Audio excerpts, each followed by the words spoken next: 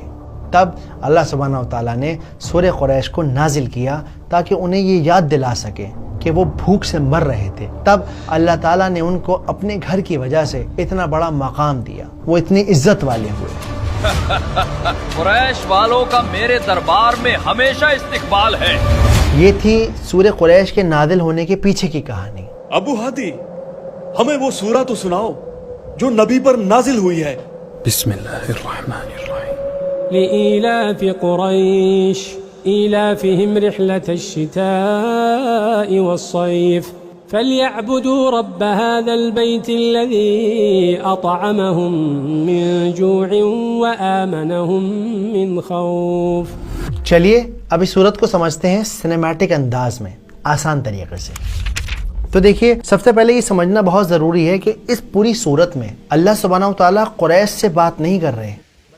تو دوستو، آپ نے دیکھا کہ کس طرح قریش لوگ پریشان تھے، روٹی کے لیے ترس رہے تھے، سپنوں میں ان کو کھانے کی سپنے آتے تھے کہ سپنے میں وہ روٹی کھا رہے۔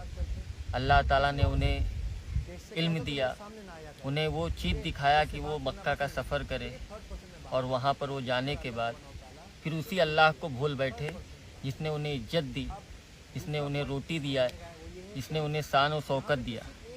تو یہی تھا سورہ قریش کا نازل ہونے کے پیچھے کی وجہ۔ باقی آگے جو ویڈیو میں ہے وہ آپ کو میں دکھا چکا ہوں، وہ ہاتھی والا جو منظر تھا۔